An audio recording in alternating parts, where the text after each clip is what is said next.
La mère de ma femme a donné des iPads, des bijoux et de l'argent à ses petits-enfants, sauf à ma fille. Pas vraiment de la famille, a-t-elle dit. Ma femme n'a rien dit. Puis ma fille de 9 ans a glissé une boîte sur la table et a dit, « Grand-mère, papa m'a dit de te donner ça si jamais tu m'ignorais encore. » Elle l'a ouverte et a crié. Tu sais, ce moment où le temps ralentit comme si on regardait un accident de voiture au ralenti? Oui, c'est exactement ce qui s'est passé à la table de la salle à manger de Gloria, la veille de Noël. Une seconde, on fait tous semblant d'être la famille américaine parfaite. Tu connais le refrain. De faux sourires plaqués sur nos visages comme si on auditionnait pour un film Hallmark. Et la seconde d'après, ma fille de 9 ans, Bella, fait glisser une petite boîte rouge sur la table en acajou comme si elle jouait aux cartes à Las Vegas.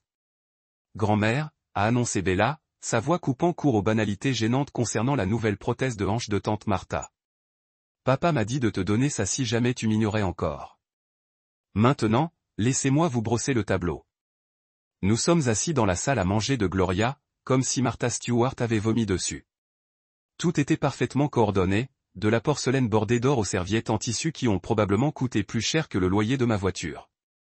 Toute la famille était là. Ma femme Nathalie, qui avait l'air de se faire dévitaliser. Sa sœur Caroline et ses parfaits petits anges Maddox et Ivy. Et bien sûr, la reine des abeilles en personne, Gloria, siégeait en bout de table comme si elle présidait la Cour suprême. Le silence qui a suivi l'annonce de Bella était si épais qu'on aurait pu le couper avec un des couteaux en argent sterling de Gloria. Je parle d'un silence de mort. Le genre où même l'horloge de parquet dans le couloir semblait retenir son souffle. Chaque fourchette dans la pièce s'est figée en l'air comme si nous jouions tous au jeu de chat glacé le plus inconfortable du monde. Nathalie, Dieu la bénisse, fixait son assiette de ragoût de haricots verts intacts comme si elle détenait les secrets de l'univers. Son visage était devenu plus blanc que la nappe, et je pouvais presque voir les rouages tourner dans sa tête, essayant de trouver un moyen d'arranger les choses sans, vous savez, prendre parti. Nathalie classique, toujours pacifiste, même quand la paix signifiait jeter sa propre belle-fille sous un bus. Gloria, quant à elle, arborait ce sourire crispé et poli qu'elle avait perfectionné en 67 ans de passivité agressive typique du Sud. Tu sais, celui-là, les lèvres fines comme du fil dentaire, le regard plus dur que de vieux biscuits. C'est pas mignon, non, dit-elle, sa voix dégoulinant de ce genre de faux miel qui donne mal aux dents. Qu'est-ce que ça pouvait bien être? J'avais envie d'intervenir immédiatement. Peut-être faire une blague pour détendre l'atmosphère, mais c'était Bella qui s'en occupait. Elle préparait ce moment depuis des mois, depuis que je lui avais donné cette boîte et lui avais dit quoi en faire. Ma petite fille avait plus de cran que la moitié des adultes présents. Et honnêtement, j'étais extrêmement fier d'elle. Gloria prit la boîte avec le même enthousiasme que la plupart des gens réservent à la manipulation d'animaux écrasés. Elle la retourna dans ses mains manucurées, les ongles peints en rouge de Noël assortis à son pull, car, Dieu nous en préserve, rien n'était dépareillé dans le monde de Gloria. Le papier cadeau était d'un rouge simple avec un nœud doré, rien de sophistiqué. Bella l'avait emballé elle-même, et on voyait bien que les bords n'étaient pas parfaitement nets, et il y avait un peu trop de ruban adhésif à un coin, mais il était emballé avec amour, ce qui était plus que ce que je pouvais dire pour la plupart des cadeaux sous le sapin de Noël design de Gloria. Dois-je l'ouvrir maintenant, demanda Gloria, arborant toujours ce sourire en coin. Ou le sauver? Pour plus tard? Maintenant, c'est bien, dit simplement Bella. Et je jure que j'ai entendu une note d'acier dans sa voix qui m'a rappelé exactement pourquoi j'aime tant cette fille. Le reste de la famille s'est penché comme s'il regardait un match de tennis. Les têtes tournaient entre Bella et Gloria. Les enfants de Caroline, Maddox et Ivy, ont arrêté de se disputer pour savoir qui aurait le dernier petit pain et ont vraiment prêté attention pour une fois dans leur petite vie de gâtés. Même l'oncle Bob a déposé sa 3e portion de purée de pommes de terre pour regarder le drame se dérouler. Gloria a décollé le papier cadeau avec la précision d'un chirurgien, car même ouvrir un cadeau devait être un spectacle pour elle. Elle a soulevé le couvercle de la petite boîte à bijoux. Oui, je l'avais acheté au même endroit où j'avais acheté la bague de fiançailles de Nathalie, qui semblait aller, et j'ai regardé à l'intérieur. C'est là que son visage a changé. Son faux sourire s'est fissuré comme une assiette tombée. Et pendant une fraction de seconde, j'ai vu quelque chose vaciller sur ses traits. De la confusion, peut-être, ou de la reconnaissance. Difficile à dire. Gloria. Elle portait des masques depuis si longtemps que je n'étais pas sûr qu'elle se souvienne de son vrai visage. Elle fouilla dans la boîte et en sortit le contenu. Et c'est là que le vrai spectacle commença. D'abord la photo. 8x dit qualité professionnelle, montrant Bella dans sa robe d'adoption, les bras autour de mon cou, tous deux souriant comme des idiots.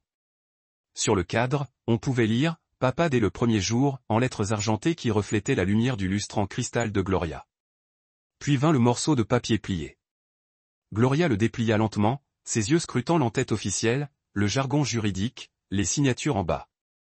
Le certificat d'adoption de Bella avec mon nom imprimé en noir et blanc. La preuve légale que cette merveilleuse petite fille était bien la mienne, dans tous les domaines importants. Finalement, elle sortit la lettre. Ma lettre, celle que j'avais écrite lors d'une nuit blanche 3 mois plus tôt, lasse de voir Bella traitée comme une citoyenne de seconde zone dans sa propre famille. J'avais épanché mon cœur sur ce papier, dit à Gloria exactement ce que je pensais d'elle. Son comportement, son favoritisme, son incapacité totale à dépasser ses propres préjugés assez longtemps pour aimer un enfant innocent. Gloria lut la lettre en silence, son visage passant par plus d'expression qu'un mime en pleine crise. Je vis ses lèvres bouger légèrement pendant sa lecture.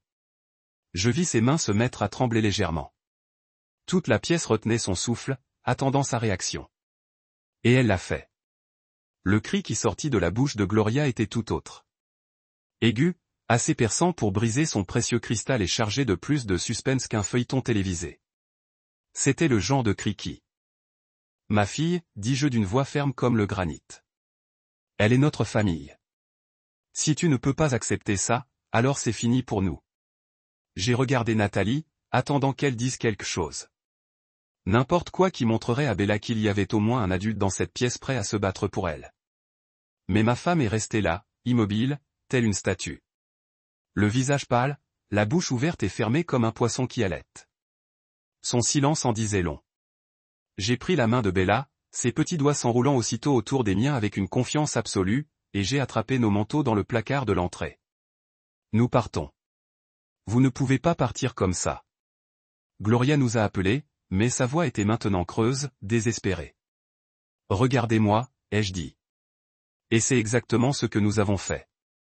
Le trajet de retour à la maison a été silencieux, mais c'était un silence différent de celui d'hier. Un silence paisible, celui qu'on retrouve après un orage et une fois que l'air s'est enfin éclairci. Bella était assise sur la banquette arrière, fredonnant doucement, l'air plus léger, comme si elle venait de se débarrasser d'un poids qu'elle portait depuis trop longtemps.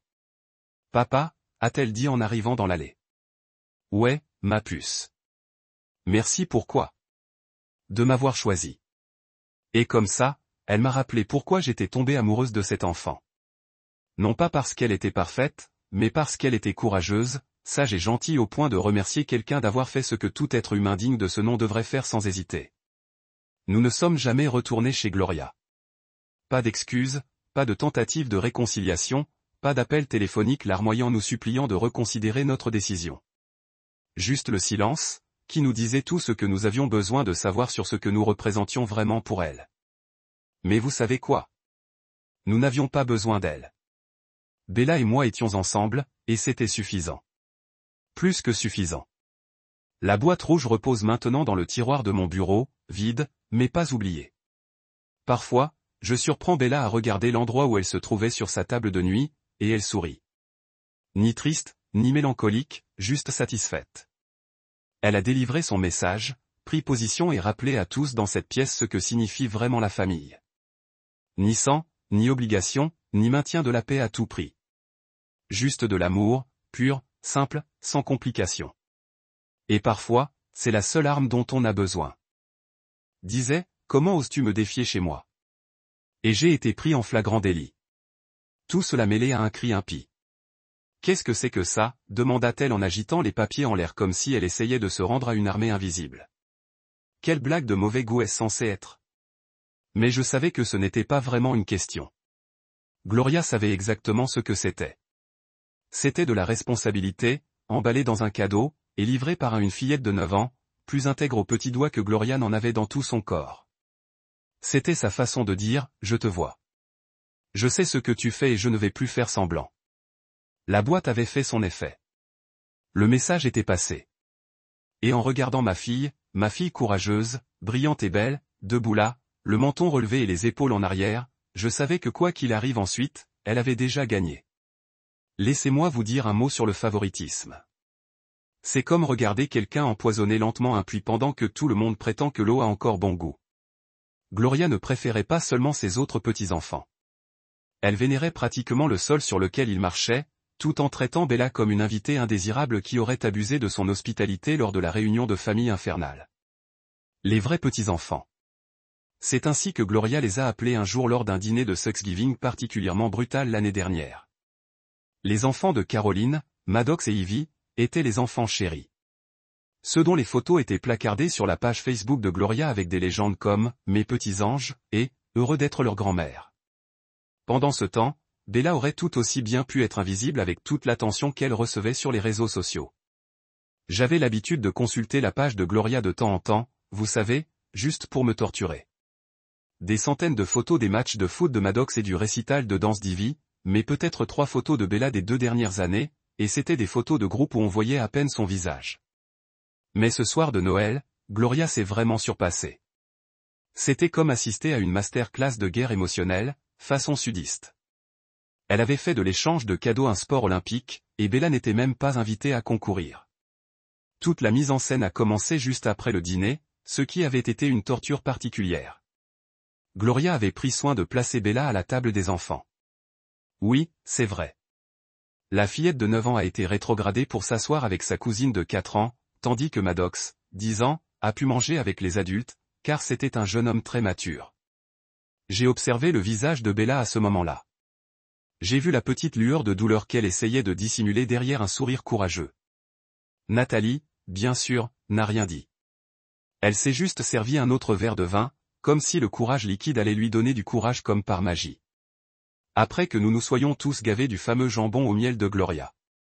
Et par fameux, je veux dire qu'elle en a parlé au moins 6 fois pendant le dîner. L'heure était venue pour le clou du spectacle. Gloria avait disposé les cadeaux sous son sapin de Noël de 4,20 mètres comme si elle organisait une exposition de musée. Tout était coordonné, bon sang. Papier cadeau rouge et or, rubans assortis, petites étiquettes nominatives écrites de sa parfaite écriture cursive, ce qui lui a probablement pris 3 heures à écrire. Très bien, mes chéris, annonça Gloria en frappant dans ses mains comme si elle appelait à l'ordre une réunion du conseil d'administration. C'est l'heure des cadeaux. Mais d'abord, prenons quelques photos. Et voilà, le premier signe du désastre à venir. Elle a rassemblé Maddox et Ivy autour du sapin, les a positionnés comme il faut, ajustant leurs cheveux et lissant leurs vêtements élégants. L'iPhone est sorti, et soudain, ce fut une séance photo à part entière. Dites bonjour, mes adorables petits-enfants. Clic, clic, clic. Une 50aine de photos plus tard, elle était satisfaite de ses cartes de Noël.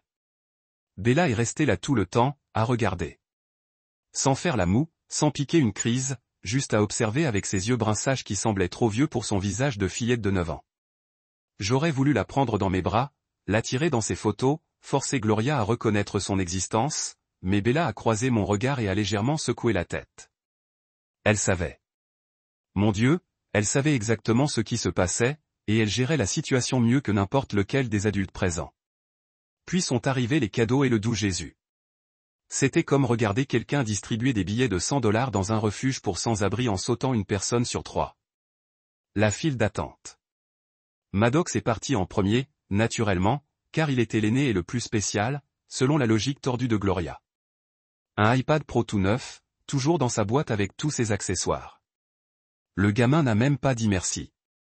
Il a juste déchiré l'emballage comme une tornade miniature, tandis que Gloria lui souriait comme s'il venait de guérir d'un cancer. Attention, mon chéri. Gloria a coupé, l'aidant à décoller le plastique protecteur. Grand-mère a économisé pendant des mois pour t'offrir le meilleur. Des mois.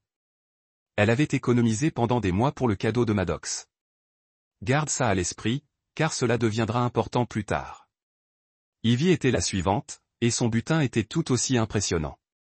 Une boîte à bijoux qui jouait de la musique à l'ouverture. Pas n'importe quelle boîte à bijoux, remarquez, mais une de ces boîtes à bijoux de luxe de cette boutique chère du centre-ville où une boîte à bijoux coûte plus cher que la plupart des gens dépensent en course en un mois. À l'intérieur de la boîte à bijoux, un bracelet en or véritable avec des petites breloques qui pendaient. Chaque breloque représentait quelque chose de spécial chez Ivy, expliqua Gloria avec une douleur atroce. Détail. Une petite chaussure de danse parce qu'elle adorait le ballet. Un petit livre parce qu'elle lisait si bien. Un cœur miniature parce qu'elle était la chérie de grand-mère. Le spectacle continuait avec des enveloppes, d'épaisses enveloppes couleur crème qui, on le savait, contenaient de l'argent liquide. $50 chacun pour Maddox et Ivy, remis avec des instructions pour acheter quelque chose de spécial. Et ne dites pas à vos parents que je vous ai gâté. Comme si l'argent n'était qu'une autre façon de montrer son amour, ce qui, je suppose, était le cas dans le monde de Gloria. Pendant tout ce temps, Nathalie restait assise là, telle une statue. Pas un mot, pas une protestation. Pas même une suggestion que peut-être, juste peut-être, tous les enfants devraient être traités de la même manière. Elle sirotait simplement son vin et hochait la tête en écoutant le commentaire de Gloria comme si elle regardait un documentaire vaguement intéressant. Au lieu d'assister à l'exclusion systématique de sa propre fille de la famille, ce silence était assourdissant. Il était plus fort que l'enthousiasme fin de Gloria. Plus fort que les cris d'excitation des enfants, plus fort que la douce musique de Noël diffusée en arrière-plan. Le silence de Nathalie était un choix. Et ce choix en disait long sur sa véritable loyauté. Finalement, après ce qui lui sembla 3 heures, mais qui n'était probablement que 30 minutes, Gloria reporta son attention sur Bella. « Oh, dit-elle, comme si elle se rappelait soudain qu'un autre enfant était dans la pièce. J'ai failli oublier. Bella, ma chérie, j'ai quelque chose pour toi aussi. » Sa façon de le dire, comme si Bella était une pensée après coup, comme si son cadeau était une sorte de lot de consolation. Ma tension artérielle était si élevée que j'ai cru que ma tête allait exploser. Mais je me suis tue. C'était le moment de Bella, et je n'allais pas le lui voler. Gloria disparut dans la cuisine et revint avec un petit sac cadeau. Pas emballé, pas sous le sapin avec les autres cadeaux, juste un petit sac en papier avec du papier de soie qui dépassait comme une fleur fanée. Elle le tendit à Bella avec ce même sourire faux qu'elle avait arboré toute la soirée. « Je ne voulais pas que tu te sentes complètement exclue, dit-elle. Et je jure avoir vu Nathalie tressaillir à ces mots. Même elle savait que c'était exagéré. Bella ouvrit le sac avec précaution, ses petits doigts retirant le papier de soie morceau par morceau. À l'intérieur se trouvait une bougie, une seule bougie qui sentait la lavande et qui devait coûter environ $5 au magasin à $1. Il y avait une petite étiquette attachée avec un ruban bouclé. Et quand Gloria vit Bella la lire, elle eut l'audace de sourire plus largement. Pour la fille de Nathalie, l'étiquette disait « Pas à Bella. Pas à ma petite fille. Même pas à notre chère fille. Juste à la fille de Nathalie. » Comme si Bella était une sorte de bien emprunté qui n'appartenait pas vraiment à la famille. C'est là que j'ai compris. C'est là que j'ai réalisé que tout mon espoir et mon attente de l'arrivée de Gloria, toute ma foi que la famille comptait pour ces gens, toute ma croyance que l'amour pouvait vaincre les mesquineries, tout cela n'était que des vœux pieux. Gloria avait tracé ses limites et Bella ne les respecterait jamais. Et Nathalie, ma femme, qui avait promis d'aimer et de protéger Bella quand nous nous marierions.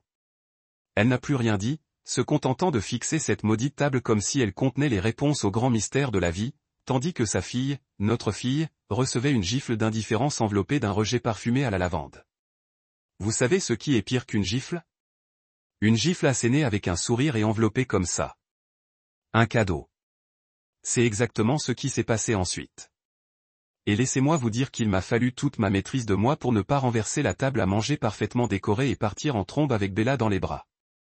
Gloria savourait encore l'euphorie de sa distribution de cadeaux, pensant probablement avoir fait sa bonne action de l'année en lançant un os à Bella.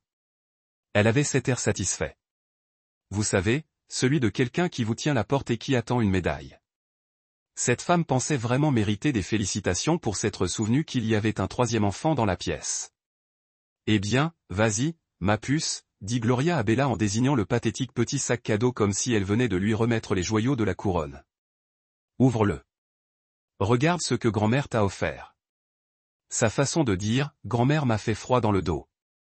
Comme si elle rendait un immense service à Bella en reconnaissant leur relation, même si elle essayait systématiquement de l'effacer depuis 3 ans. Des années. Mais Bella, Dieu la bénisse, n'a pas hésité une seconde. Elle a fouillé dans ce triste sac cadeau et en a sorti la bougie avec la même grâce qu'elle aurait eue s'il s'était agi d'un collier de diamants. Merci, grand-mère, dit Bella doucement en retournant la bougie dans ses petites mains. C'était une de ces bougies bon marché qu'on trouve au rayon des soldes chez CVS. Probablement de la lavande, de la vanille, ou un parfum relaxant générique qui sent plus le désodorisant industriel que tout ce qui pousse dans un jardin. Le genre de cadeau qu'on attrape quand on se souvient soudain qu'on est censé apporter quelque chose au White Elephant Exchange au travail. Mais ce n'est pas la bougie qui m'a brisé le cœur. C'est ce qui est venu ensuite. Gloria se pencha en avant, plissant les yeux vers la petite étiquette attachée à la bougie par un ruban violet qui avait connu des jours meilleurs. « Oh, laisse-moi voir cette étiquette. » « Chérie, » dit-elle en tendant la main vers elle comme si elle avait oublié ce qu'elle avait écrit. Comme si elle l'avait oublié. Gloria était bien des choses. Manipulatrice, mesquine, vindicative, mais distraite, elle n'en faisait pas partie. Cette femme se souvenait de chaque affront, de chaque dispute, de chaque insulte perçue au cours des 40 dernières années. Mais, curieusement, elle ne se souvenait plus de ce qu'elle avait écrit sur une étiquette cadeau 3 jours plus tôt. « S'il vous plaît. » Elle a tendu l'étiquette à la lumière et je lui ai lavé le visage soigneusement. Pas de surprise, pas de « oups, comment est-ce arrivé ?» Juste ce même sourire en coin qu'elle avait arboré toute la soirée. Peut-être même un peu plus large maintenant. Elle savait exactement ce qu'elle avait écrit et elle en était fière. Pour la copine de Nathalie, elle lisait à voix haute comme si elle annonçait la gagnante d'un concours de beauté. N'était-ce pas gentil de ma part de m'en souvenir? Me souvenir de quoi exactement? Que Bella existait? Qu'elle était assise là, dans la pièce, qu'elle était un être humain avec des sentiments et non un meuble qui avait besoin d'être reconnu de temps en temps. Les mots ont fait l'effet d'une bombe qui explose au ralenti. J'ai senti Caroline remuer, mal à l'aise, sur son siège. J'ai vu oncle Bob trouver soudain sa tasse de café incroyablement fascinante. J'ai vu Maddox et Ivy échanger des regards confus, car même sentait que quelque chose clochait. Mais c'est l'expression de Bella qui m'a presque anéanti. Elle n'a pas pleuré. Mon Dieu, j'aurais presque aimé qu'elle le fasse, car au moins, tout le monde aurait vu les dégâts en temps réel. Au lieu de cela, elle est restée immobile, silencieuse, comme un petit animal qui sait qu'il est traqué et qui espère que s'il ne bouge pas, le prédateur perdra peut-être son intérêt et s'éloignera. Ses épaules se sont affaissées de quelques centimètres. Et j'ai vu quelque chose de flou dans ses yeux. Cette étincelle d'espoir que, peut-être, cette fois, ce serait différent. Peut-être que cette fois, elle serait incluse. Peut-être que cette fois, elle compterait. La fille de Nathalie. Pas Bella. Pas notre petite fille. Même pas notre fille. Juste la fille de Nathalie. Comme si elle était une sorte d'accessoire appartenant à ma femme plutôt qu'un membre à part entière de cette famille détraquée. Comme si je n'existais pas. Comme si les papiers d'adoption n'existaient pas. Comme si les 3 années que j'avais passées à aimer cet enfant de toutes mes forces ne comptaient pas, parce que je n'étais pas lié par le sang à la reine. Tenant le cordon en bout de table. J'ai agrippé le bord de ma chaise si fort que j'ai probablement laissé des traces de doigts dans le bois. Chaque muscle de mon corps était tendu, prêt à passer à l'action, prêt à dire tout ce qui s'était accumulé en moi depuis des mois. Mais ce n'était pas mon moment. C'était à Bella de raconter son histoire. Et je voyais dans ses yeux qu'elle comprenait parfaitement ce qui se passait. Elle n'était pas stupide. Les enfants ne le sont jamais. Même si les adultes aiment faire semblant de ne pas remarquer les cruautés subtiles, les rejets désinvoltes, la façon dont leur valeur est mesurée en sacs cadeaux et en badges, Bella avait observé, écouté, appris à ses dépens que parfois, les personnes censées vous aimer le plus sont celles qui vous blessent le plus profondément. Gloria tenait toujours cette fichue étiquette, admirant son œuvre comme si elle venait d'écrire le discours de Gettysburg au lieu d'un coup de poing dans le ventre de 3 mots à une enfant de 9 ans. Je pensais qu'il était important d'être précise, continua-t-elle, car apparemment, elle n'avait pas fini de remuer le couteau dans la plaie. Après tout, Bella est la belle-fille de Nathalie, et je ne voulais pas qu'il y ait de confusion au sujet des relations. Une confusion au sujet des relations, n'est-ce pas? Parce que, Dieu nous préserve de penser par hasard que Bella appartenait réellement à cette famille, qu'elle avait droit à l'amour et à l'acceptation qui semblait couler si librement entre Maddox et Ivy. On ne peut pas laisser ce genre de confusion obscurcir l'arbre généalogique, n'est-ce pas?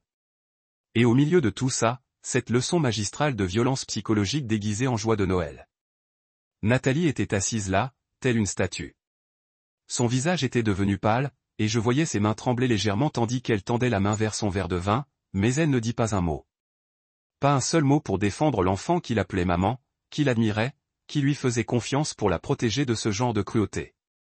Ce silence devenait une habitude et commençait à me ronger comme de l'acide.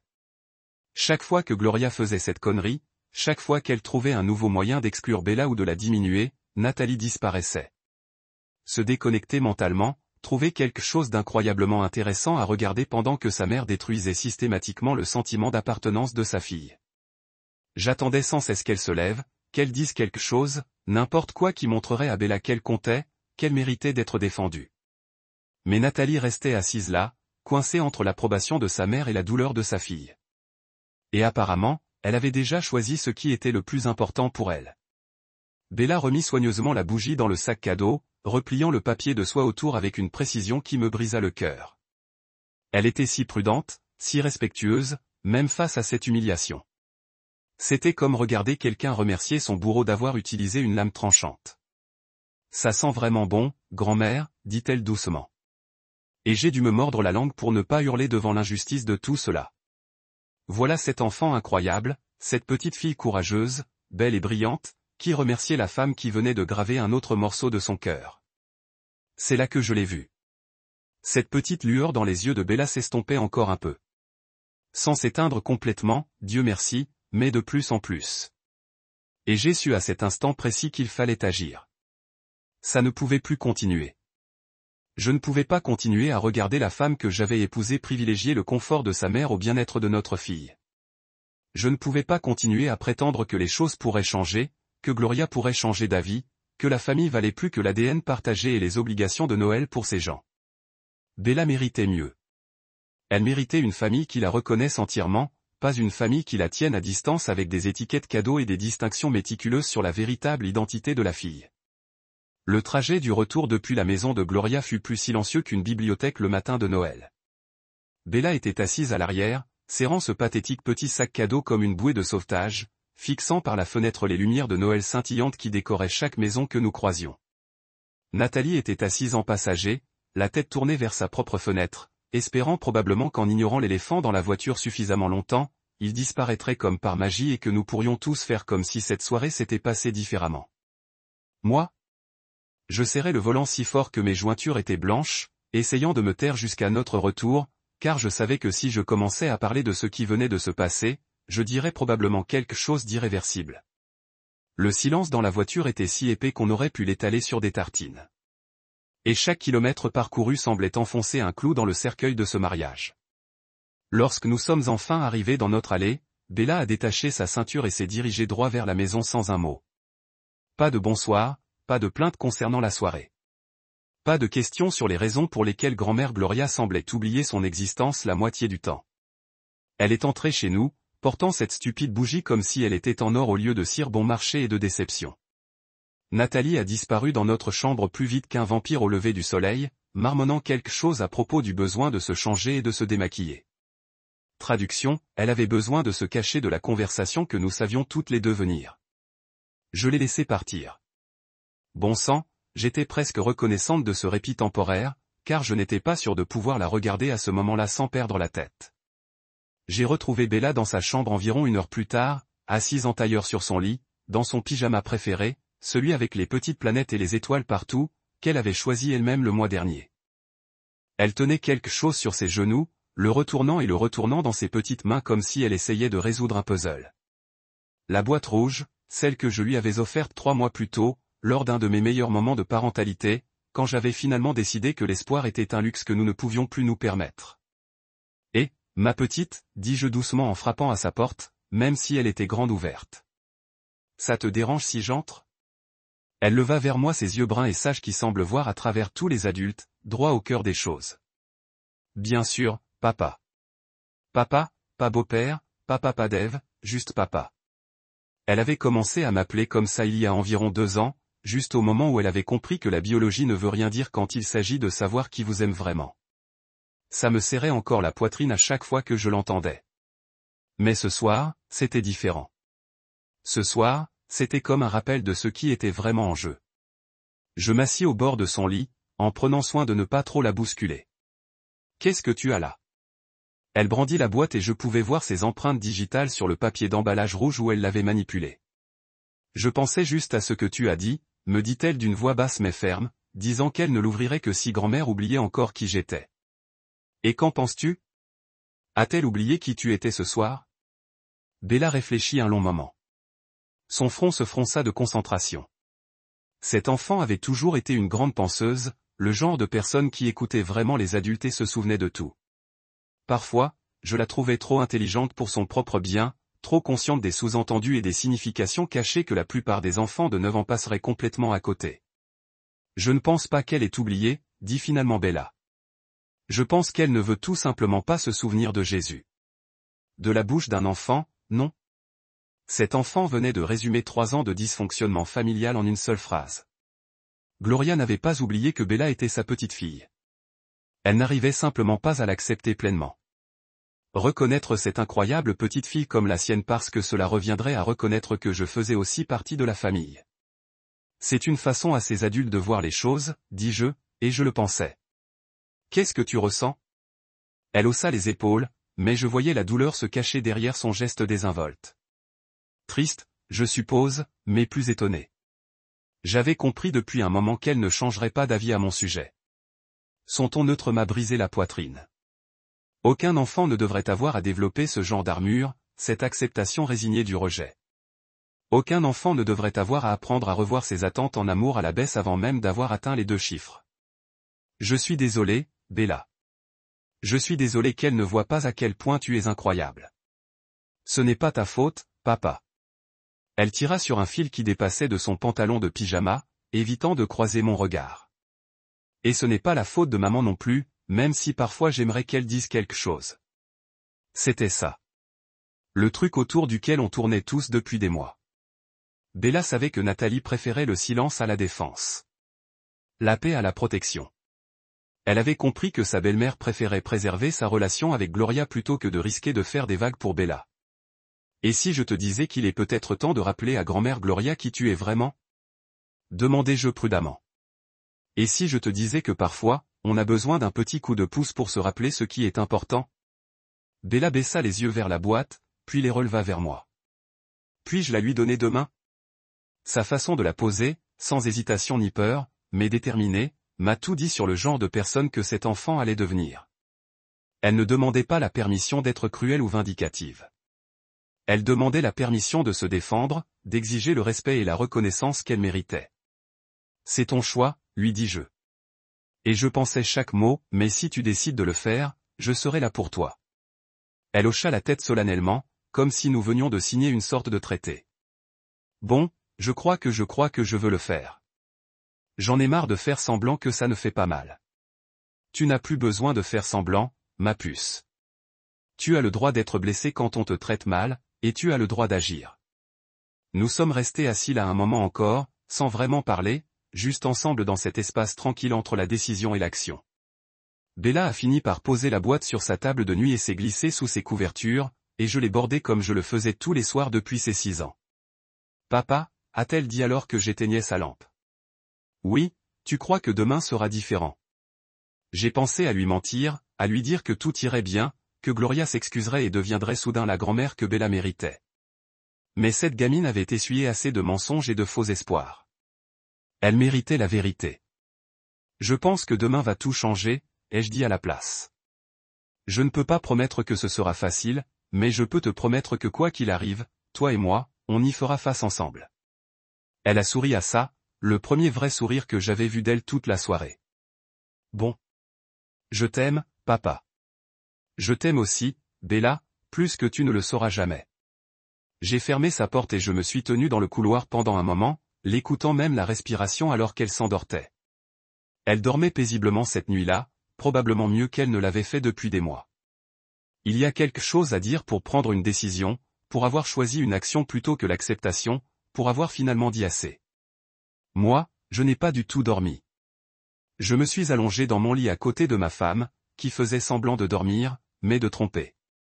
Absolument personne et regarda le plafond en pensant à ce que demain apporterait. Nathalie n'a jamais demandé ce qu'il y avait dans la boîte. Peut-être qu'elle ne voulait pas savoir. Peut-être qu'elle avait déjà compris que quoi que ce soit, cela allait la forcer à choisir des côtés dans une guerre qu'elle essayait d'éviter depuis 3 ans. Ou peut-être qu'elle savait déjà de quel côté elle était, et cela lui a fait plus que faire face à la colère de sa mère. Quoi qu'il en soit, le dé a été coulé. Bella avait fait son choix et j'avais fait le mien à côté d'elle. Demain, nous découvririons ce que ma femme choisirait et quel type de famille nous étions vraiment sous toutes les prétentions des fêtes et les sourires forcés. Le calme avant la tempête ressemble toujours à ça. Lourd de possibilités, chargé de l'électricité du changement. Et alors que je m'allongeais en écoutant la respiration paisible de Bella à travers les murs minces de notre maison, je savais que lorsque le soleil se levait, rien ne serait plus jamais le même. Vous savez ce qu'ils disent du recul étant en 2020 ? Eh bien, allongé éveillé à 3 heures du matin à regarder les taches d'eau sur le plafond de votre chambre a un moyen de tout mettre en foyer cristallin. Alors que je rejouais les événements de la soirée dans mon esprit comme une sorte de bobine de moments masochistes, j'ai réalisé que ce qui s'était passé chez Gloria n'était pas un incident isolé. Ce n'était que le dernier chapitre d'un livre de 3 ans intitulé Comment briser systématiquement l'esprit d'un enfant pendant que tout le monde prétend que cela ne se produit pas. Le modèle avait été là dès le premier jour. Clair comme le nez sur mon visage. Mais j'avais été trop plein d'espoir, trop naïf, trop déterminé à faire fonctionner ce truc de famille mixte pour le voir pour ce qu'il était vraiment. J'avais fait des excuses pour le comportement de Gloria comme si j'étais son putain de publiciste au lieu du protecteur de Bella. Vous vous souvenez de la fête du 7e anniversaire d'Ivey il y a 2 ans ? Celui où Gloria a loué ce centre communautaire de fantaisie avec la maison de rebond et a embauché un personnage de princesse pour venir divertir les enfants ? Chaque cousin dans un rayon de 50 mi a obtenu un hand d'invitation livré par Gloria elle-même, avec des enveloppes scintillantes et des cartes RSVP. Bella a découvert la fête 3 jours avant que cela ne se produise, et seulement parce qu'elle a entendu Nathalie au téléphone avec Caroline discutant du cadeau à apporter. Suis-je invité à la fête d'Ivey ? Bella avait demandé ce soir-là au dîner. Sa voix petite et incertaine d'une manière qui a fait se fissurer mon cœur au milieu. Nathalie m'avait regardé avec panique dans ses yeux, comme si j'étais censé avoir une réponse magique qui rendrait cette situation moins horrible qu'elle ne l'était. Bien sûr, vous êtes invité, ma chérie, dit-elle enfin. Grand-mère a probablement juste oublié de vous donner une invitation. Vous avez oublié, non ? La même femme qui a gardé un système de calendrier à code couleur et a mis des rappels de téléphone pour tout, des rendez-vous de dentiste à Caen pour arroser ses orchidées avait en quelque sorte oublié d'inviter un petit enfant spécifique à une fête d'anniversaire. La même femme qui pouvait se souvenir de la date exacte et de chaque jeu de foot enveloppé soigneusement et un sourire courageux. De sa voix comme du miel d'un pot cassé. Je n'étais pas sûr que vous seriez en mesure de le faire. N'était pas sûr qu'elle pourrait se rendre à la fête d'anniversaire de son cousin.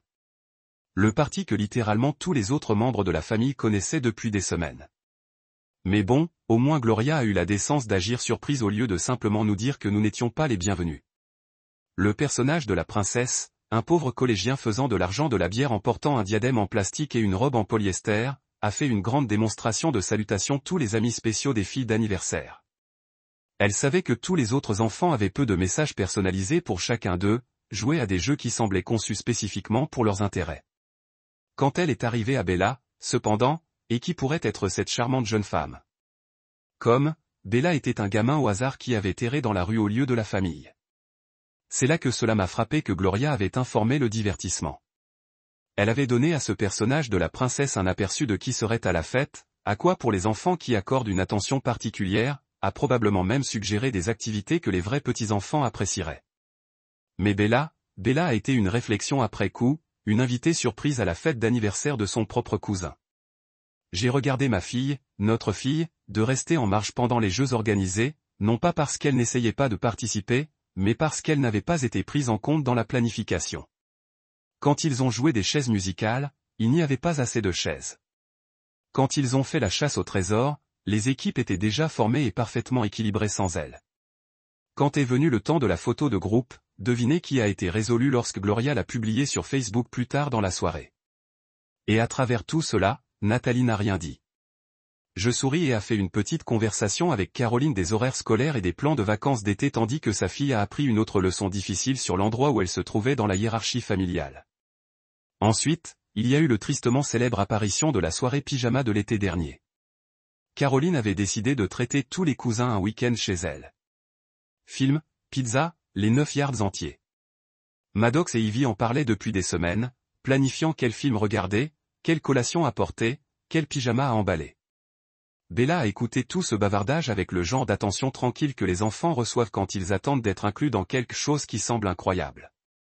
Le vendredi est finalement arrivé et Caroline s'est présentée chez Gloria pour récupérer Maddox et Ivy. Je n'oublierai jamais le regard sur le visage de Bella quand elle a réalisé que la soirée pyjama dont elle avait entendu parler depuis un mois n'était pas censée l'inclure. Elle n'a pas pleuré, n'a pas fait de crise, n'a même pas demandé pourquoi elle ne pouvait pas y aller. Elle est devenue très calme et a passé le reste de la soirée dans sa chambre à lire. Quand j'ai confronté Nathalie à ce sujet plus tard, elle m'a donné la même excuse fatiguée qu'elle a toujours fait. Maman a probablement pensé que ce serait plus facile avec moins d'enfants. Plus facile pour qui? Certainement pas pour Bella, qui a dû regarder ses cousins se lier sur des expériences partagées pendant qu'elle était assise à la maison en se demandant ce qu'elle avait mal fait. Les invitations d'anniversaire qui ne sont jamais venues. Les photos de la famille qu'elle n'a jamais réussi. Les traditions des fêtes qui semblaient évoluer spécifiquement pour l'exclure.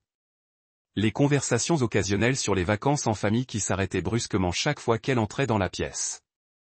La façon dont Gloria se souviendrait de tous les détails de la saison de baseball de Maddox et du récital de danse d'Ivey, mais ne se souvenait pas de la note de Bella ou de qui était son professeur. Ce n'était pas l'oubli. Ce n'était pas trop occupé ou en ayant trop dans son assiette. Ce fut une campagne délibérée et systématique pour faire en sorte que Bella se sente comme un étranger dans sa propre famille. Et la partie la plus déchirante, ça fonctionnait. J'ai pensé à toutes les fois que Bella avait demandé si elle pouvait passer la nuit chez un ami au lieu d'aller à des rassemblements de famille. Toutes les fois où elle avait choisi de rester à la maison avec une babysitter plutôt que d'assister à des événements où elle savait qu'elle serait traitée comme une troisième roue. Toutes les fois où elle s'était rendue plus petite, plus calme, moins exigeante, espérant que peut-être que si elle prenait moins de place, les gens qui étaient censés l'aimer pourraient lui trouver de la place dans leur cœur. Mais les enfants ne sont pas stupides. Surtout les enfants qui ont déjà appris que l'amour n'est pas garanti. Que les familles peuvent être temporaires. Que parfois les gens qui sont censés vous protéger sont ceux qui vous blessent le plus. Bella avait compris le match de Gloria bien avant d'être disposée à admettre qu'il était joué. Elle avait cessé d'attendre des invitations, a cessé d'espérer un traitement égal, a cessé de croire qu'elle comptait autant que les autres petits-enfants. Et Nathalie, ma femme, qui avait promis d'aimer Bella comme la sienne, qui a juré qu'elle avait toujours mis notre famille en premier. Elle avait choisi l'approbation de sa mère sur le bien-être de sa fille tellement de fois qu'elle était devenue automatique. Elle avait perfectionné l'art de regarder dans l'autre sens, de trouver des excuses pour un comportement inexcusable, de prioriser la paix au-dessus de la protection. Cette nuit-là, allongée dans son lit, écoutant la respiration soigneusement contrôlée de Nathalie, j'ai finalement compris ce que je refusais de voir depuis 3 ans. Cela n'allait pas s'améliorer. Gloria n'allait pas avoir un changement magique de cœur.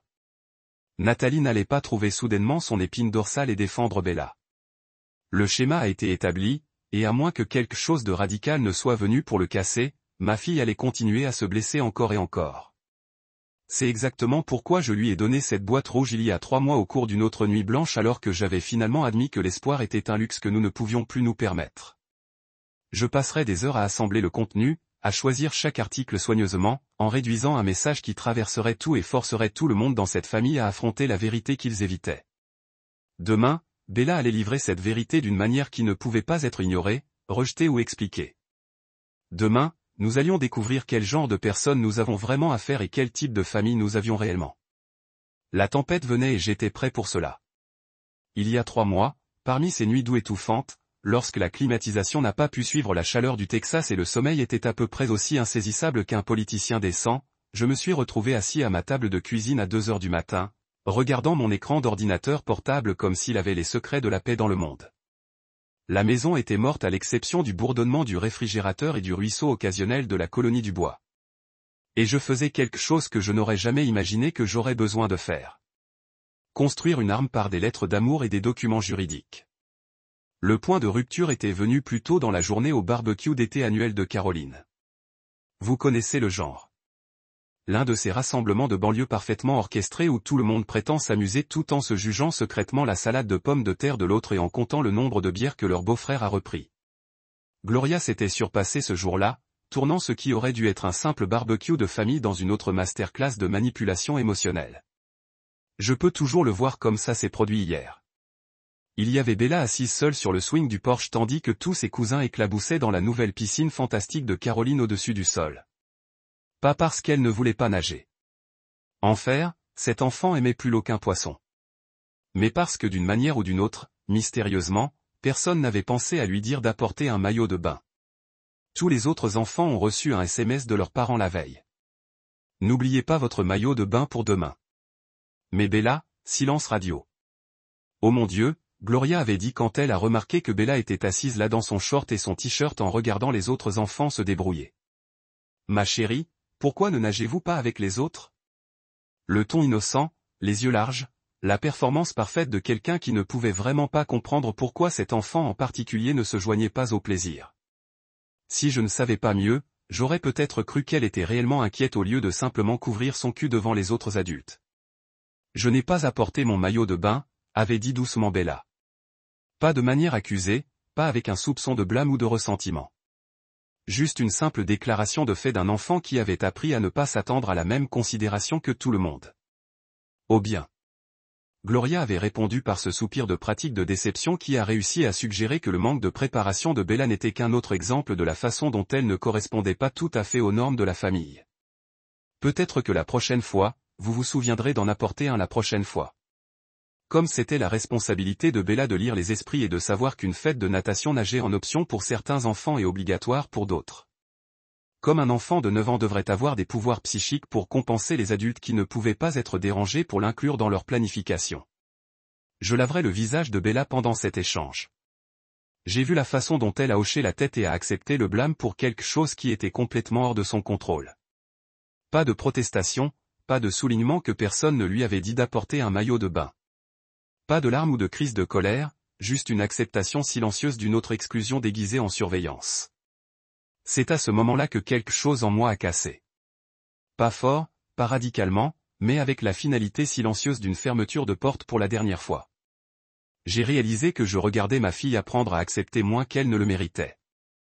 Pour faire des excuses aux personnes qui ne méritaient pas d'excuses pour se rétrécir pour s'intégrer dans les espaces où elle était à peine la bienvenue. Donc, cette nuit-là, alors que le reste de la maison dormait et que la chaleur se pressait contre les fenêtres comme un être vivant, j'ai commencé à établir ma police d'assurance. Appelez cela une option nucléaire. Appelez cela un chèque de réalité enveloppé dans un arc, appelez-le comme vous voulez. Mais je savais que tôt ou tard, Gloria allait pousser les choses trop loin. Et quand cela s'est produit, je voulais être prêt. La première chose que j'ai faite a été de déterrer les papiers d'adoption de Bella. Les officiels, pas les copies que nous avons conservées dans notre classeur, mais les originaux avec le sceau surélevé et la signature du juge qui ont rendu tout légal et contraignant. La juge Martinez avait été si gentille ce jour-là, patiente avec un enfant de 6 ans effrayé qui n'était pas sûr de ce que l'adoption signifiait, mais savait que cela avait quelque chose à voir avec le fait de faire de Dave son vrai père. Je me souviens de ce que Bella avait regardé dans ce palais de justice, minuscule dans sa robe rose préférée, serrant ma main comme sa vie en dépendait, posant des questions chuchotées sur si cela signifiait que je l'aimerais pour toujours. Le juge avait tout expliqué si doucement, lui disant que l'adoption signifiait que je choisissais d'être son papa, non pas parce que je devais le faire, mais parce que je voulais plus que toute autre chose au monde. Alors il ne me quittera jamais, avait-elle demandé, ses grands yeux bruns fouillant le visage du juge pour rassurer. Jamais. Le juge Martinez avait promis que ce journal signifie qu'il est votre papa pour toujours et toujours, quoi qu'il arrive. 3 ans plus tard, assis à ma table de cuisine en pleine nuit, j'ai tracé ma signature sur ces papiers avec mon doigt et je me suis souvenu du poids de cette promesse pour toujours et toujours, quoi qu'il arrive. Même lorsque ce qui incluait les beaux-parents qui traitaient ma fille comme si elle était moins que leurs petits-enfants biologiques. Ensuite, j'ai remonté les photos de ce jour. Il y en avait des dizaines. Nathalie était devenue un peu folle avec la caméra, documentant chaque instant comme si c'était une inauguration présidentielle. Mais il y avait une photo qui capturait tout parfaitement. Bella dans mes bras juste après que le juge nous a prononcé officiellement père et fille. Nous sourions tous les deux comme des idiots. Le glaçage à gâteau a enduit la joue du déjeuner de célébration que nous avions eu par la suite.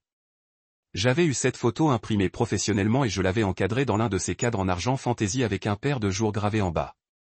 Pas le beau-père ou le papa bonus ou l'un de ces autres termes que les gens utilisent lorsqu'ils veulent mettre des qualifications sur l'amour. Juste papa parce que c'est ce que je suis devenu ce jour-là. Pas son père biologique, mais son vrai père de toutes les manières qui comptait.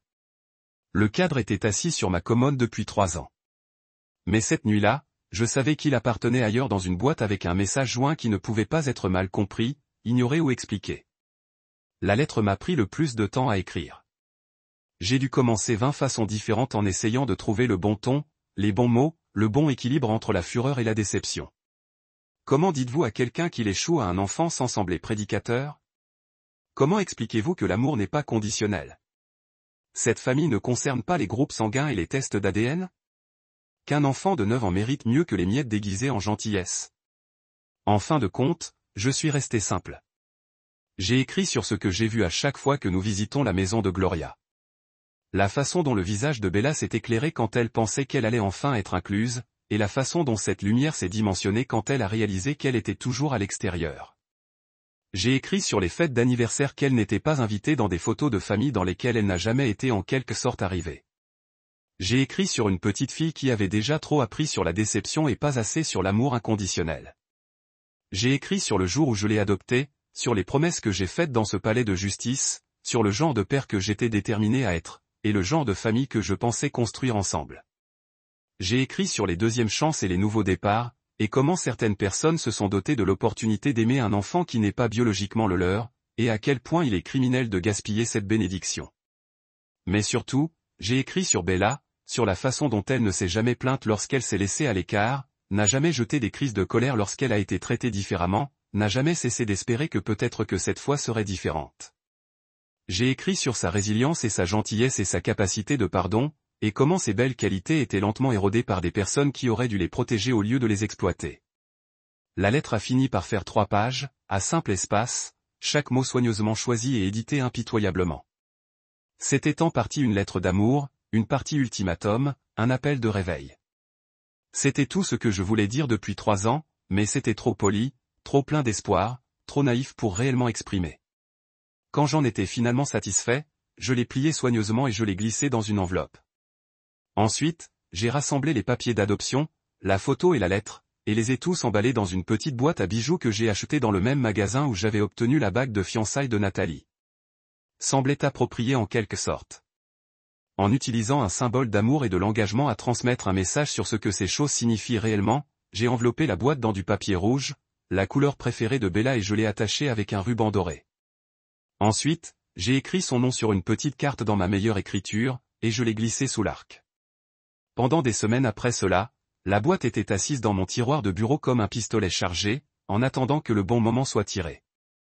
Ce moment est venu 3 mois plus tard, la veille de Noël, lorsque Gloria a remis à ma fille une bougie de $5 et a appelé sa fille de Nathalie comme si elle retournait un livre emprunté au lieu de reconnaître sa propre petite fille.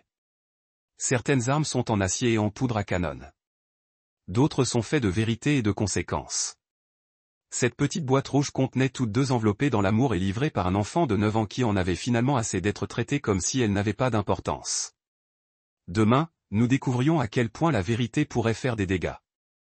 Le matin de Noël est venu avec toute la subtilité d'un train de marchandises transportant une déception et enveloppé dans une joie de vacances forcées. Bella était debout avant l'aube, pas parce qu'elle était enthousiasmée par les cadeaux. Nous avions déjà fait notre véritable échange de cadeaux à la maison la nuit précédente, mais parce qu'elle avait pris une décision, et les enfants ne perdent pas de temps à se déranger comme les adultes. Elle se tenait dans la porte de sa chambre à 6h30 du matin, déjà vêtue de sa robe en velours rouge préférée avec les morceaux scintillants autour du col, ses cheveux brossés en 2 tresses soignés qu'elle avait en quelque sorte réussi à faire elle-même. Ses petites bottes d'éclat qu'elle avait suppliées à Target le mois dernier étaient déjà debout, et elle tenait cette putain de boîte rouge comme si c'était la chose la plus précieuse qu'elle possédait. Le matin, papa, dit-elle, et sa voix était stable comme un rocher. Pas de nervosité, pas de seconde pensée, juste une détermination silencieuse qui a fait gonfler ma poitrine de fierté et de terreur dans une égale mesure. Matin, gamin. Tu es belle. Et elle l'a fait, comme une petite princesse guerrière habillée pour la bataille, ce qui, je suppose, est exactement ce qu'elle était. Puis-je prendre la boîte? Demanda-t-elle, le tenant pour moi de voir. Le papier d'emballage était un peu ridé de l'endroit où elle la tenait, mais l'arc d'or était toujours parfaitement centré, toujours vierge. J'ai regardé ma fille, je l'ai vraiment regardée, debout là dans sa robe de Noël avec son menton et ses épaules en arrière, prête à faire face à la femme qui avait lentement éloigné son sens de la valeur pendant 3 ans. Elle avait 9 ans et plus courageuse que la plupart des adultes que je connaissais. C'est votre choix, lui ai-je dit pour ce qui ressemblait à la période une au cours des dernières 24 heures, et je le pensais complètement. C'était sa bataille à combattre, sa position à faire, sa vérité à dire. Elle hocha la tête une fois, tranchante et décisive, comme des ordres d'acceptation généraux. D'accord, je veux le faire. Le trajet vers la maison de Gloria était différent cette fois. Le silence lourd d'hier avait été remplacé par autre chose. Anticipation, peut-être, ou le genre de tension électrique que vous obtenez avant qu'un orage ne se déroule. Bella s'est assise sur le siège arrière avec la boîte sur ses genoux, regardant par la fenêtre le paysage du matin de Noël comme si elle le mémorisait. Nathalie a monté un fusil de chasse dans une robe noire qui semblait plus appropriée pour les funérailles qu'un brunch familial, qui semblait approprié compte tenu de ce que nous allions probablement enterrer. Lorsque nous sommes entrés dans l'allée circulaire de Gloria, car bien sûr, elle avait une allée circulaire, c'était le Texas et elle avait la réputation de maintenir. La maison ressemblait à quelque chose directement du magazine Southern Living. Les guirlandes drapaient parfaitement le long des balustrades de porche, assortissant des couronnes sur chaque fenêtre, des lumières suspendues avec une précision mathématique autour de chaque arbre et buisson. C'était la perfection des fêtes, le genre de scène qui avait l'air incroyable sur les photos, mais qui était froide comme de la glace lorsque vous deviez y vivre. Prêt pour ça? J'ai demandé à Bella alors que nous montions sur les marches avant, après la scène de la nativité grandeur nature dont Gloria se vantait sur Facebook depuis des semaines. Prêt? Dit-elle simplement, serrant la boîte un peu plus serrée. Gloria a répondu à la porte en mode hôtesse complet, portant un pull de Noël qui coûte probablement plus que le loyer de la plupart des gens et un sourire qui aurait pu propulser les lumières de la maison. Joyeux Noël, chérie, jaillit-elle, l'air embrassant Nathalie et ignorant complètement la tension assez épaisse pour couper avec un couteau au beurre. Tu n'as pas tous l'air festif?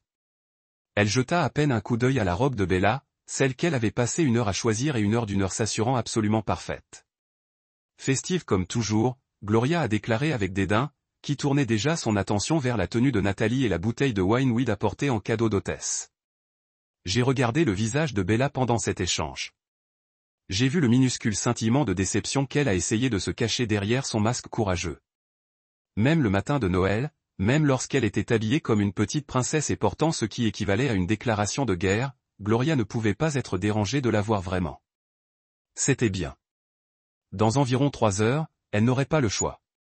Après le brunch, qui était essentiellement les plus grands succès de Gloria d'hébergement agressif-passif, avec des commentaires sur certaines personnes qui ne mangent pas assez de son célèbre toast français aux noix de pécan, il était temps pour l'événement principal.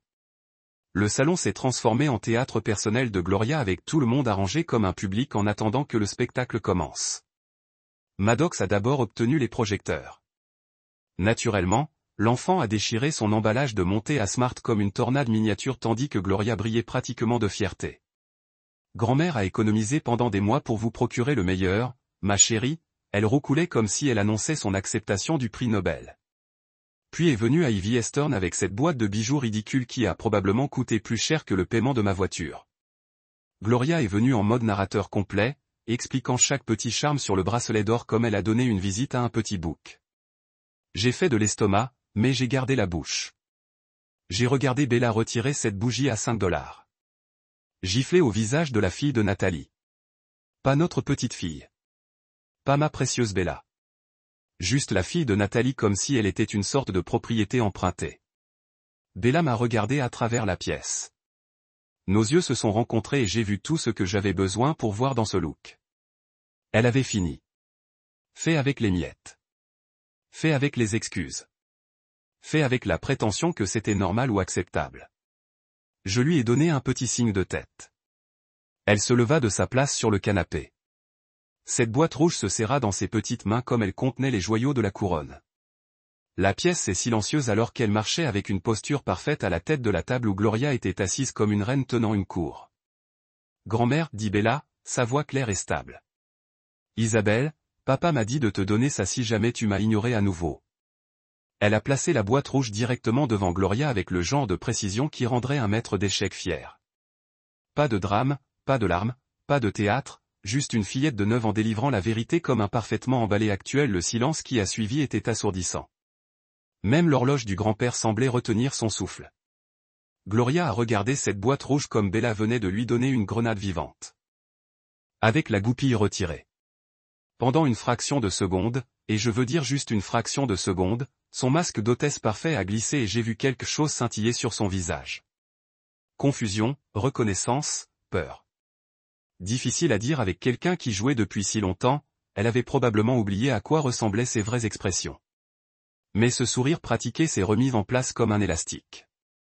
Et elle était de retour à jouer le rôle de la grand-mère gracieuse recevant un cadeau inattendu de son petit enfant bien-aimé.